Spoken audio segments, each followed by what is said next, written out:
we're going to come back to talk about collection of data and analysis of data and visualization of data. So this is a field known as descriptive statistics, where essentially we are learning about different ways to handle and analyze and interpret data sets. So coming back to our game plan here, we've got a population that has a certain size n, and each individual in the population can be represented by a random variable.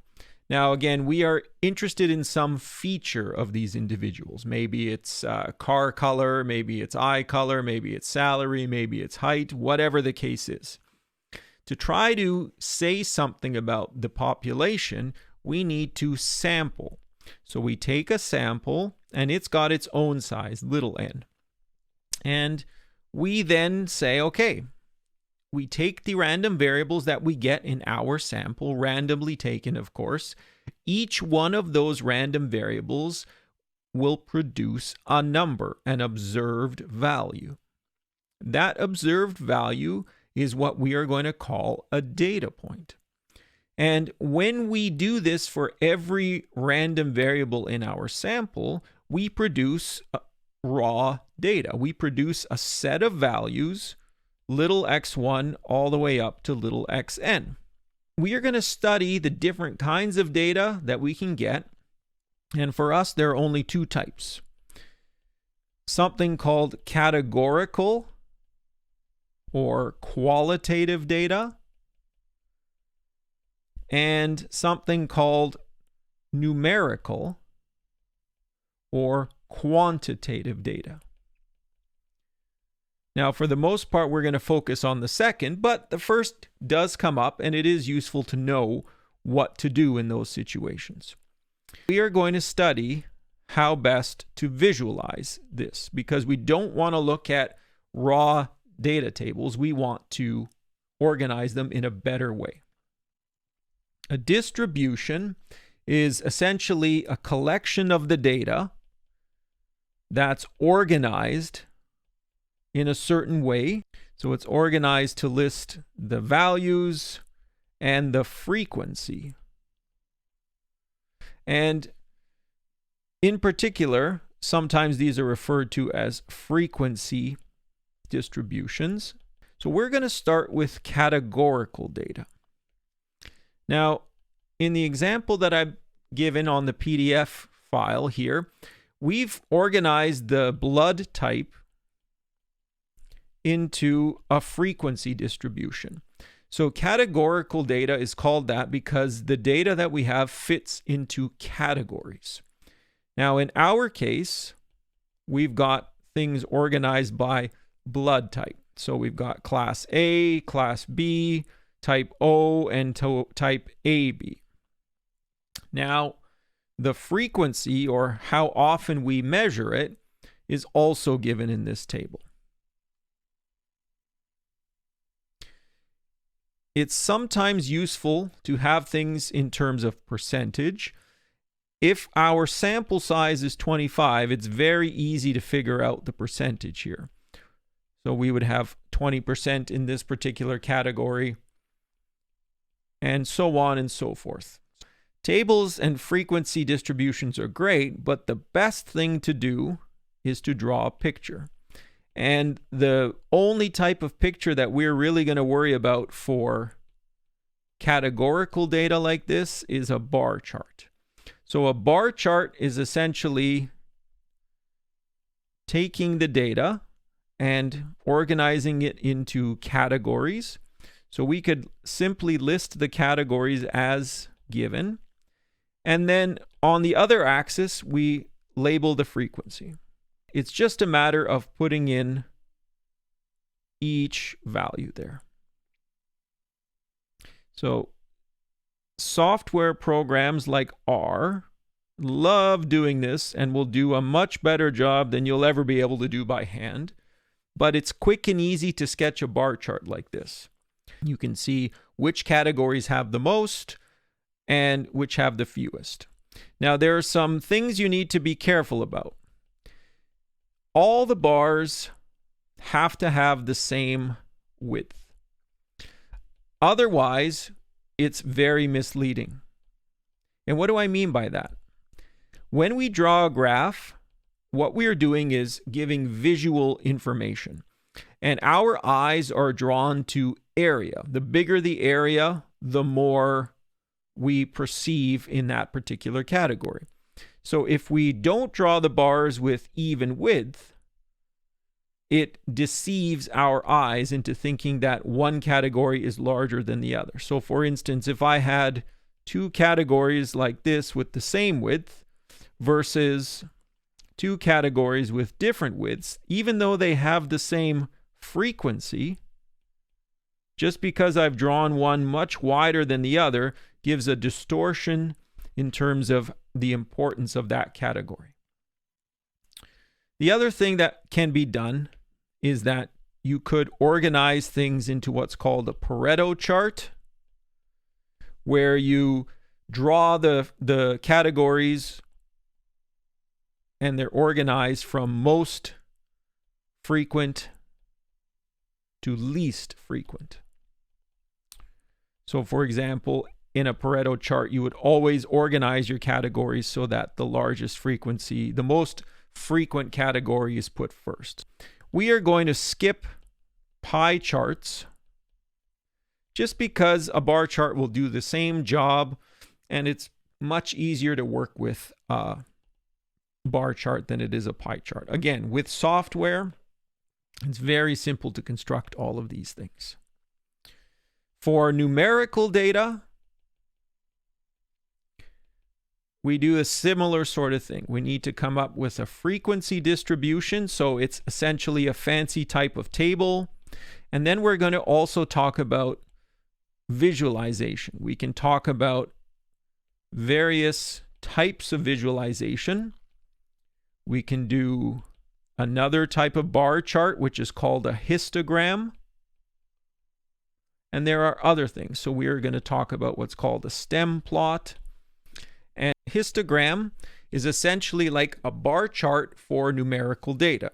So if you take a look at the next example on the PDF file to do with the cheetah speeds, the table that's been given has a sample size of 35. And what needs to happen in a situation like this is that the data needs to be organized into categories. Now, unlike categorical data, where the categories are already made for you, we have to create the categories. What you're going to want to do is to put things into what are called classes. And classes have to be exclusive. That means you have to have only, each data point can only fall into one of those classes. They have to be exhaustive, which means every single data point needs to be taken account into. They have to be equal width, so you can't have categories or classes of different size. And they have to be continuous. You don't want to skip anything. So for the cheetah example, I've gone through and I've kind of taken stock of the data, looked at the minimum and maximum. So the minimum speed here is 52. The maximum speed here is 76. So I'm going to take classes that go through this range. And I'll say, okay, 52 to 54. If you go through and you look at the data, you can walk yourself through and figure out what each of these classes looks like. And what you then proceed to do is build a frequency distribution.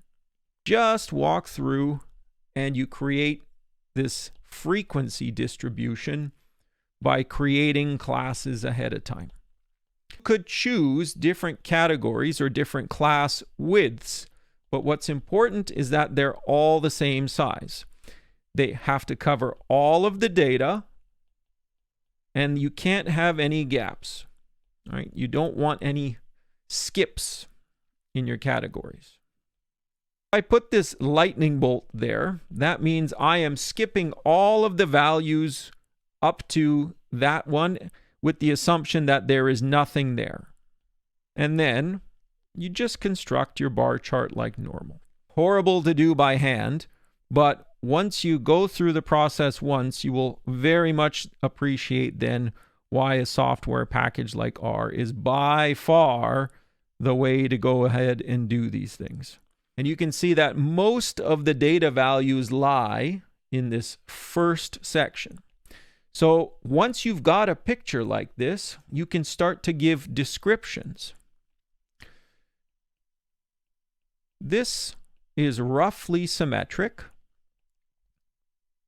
More or less get the same shape on either side of some kind of air quote middle. It's called unimodal. There's one bump. Now, this value right here is all by itself. And this value doesn't seem to fit in with the rest of the data. This is what's called an outlier. Now, outliers are really tricky when it comes to data sets. Should the outlier really be there? Is there a deviation from the pattern?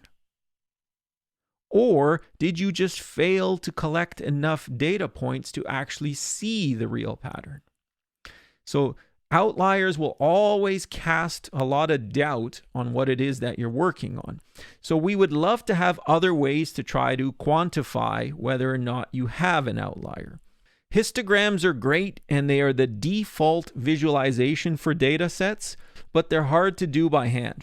Of course, in real life, software will do it. R will do this.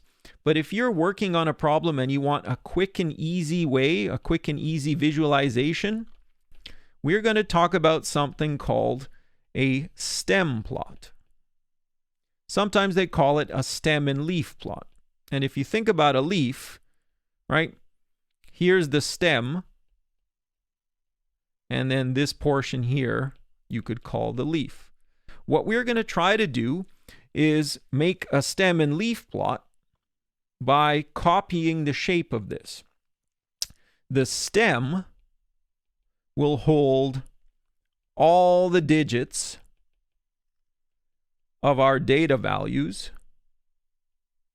except for the last, and then the leaf portion will hold the last digit of all of our data.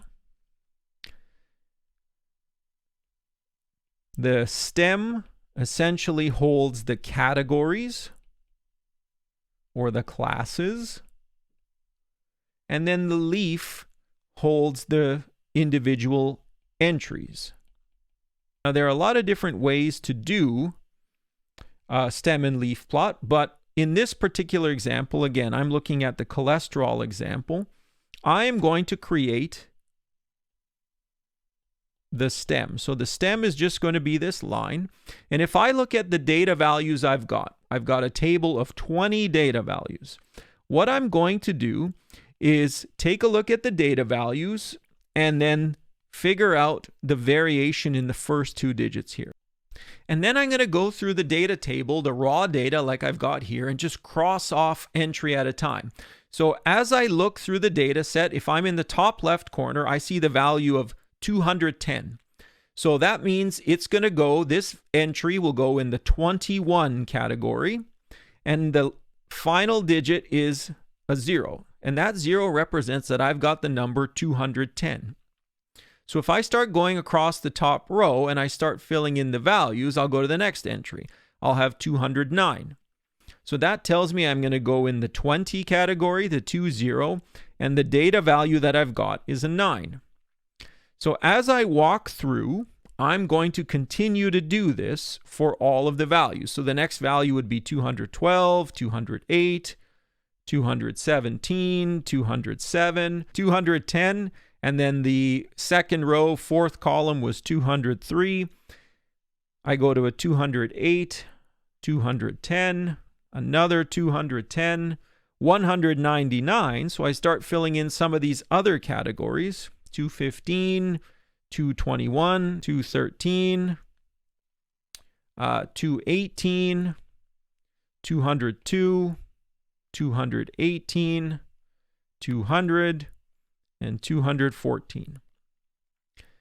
And this is kind of like having another bar chart, right? You can visualize what's going on pretty quickly here. And you get a good sense of the distribution, how the data are organized. Now, if you want, you could split the stems even further. You could split this into two categories, 200 to 204, and then 205. I guess I should say 205 like this, and then with the round bracket, 205 to 209. And then you could split the categories up if you needed to. But again, a software package like R can do this very quickly, very easily. So it's worth investing the time to learn how to do this in R. So in the other PDF file that I've got attached here, I've got some data sets for you. You can use these data sets and the commands in R. So just a warning, it's going to be important for you to have a desktop or a standalone version of R where you can access data files in order to plot them.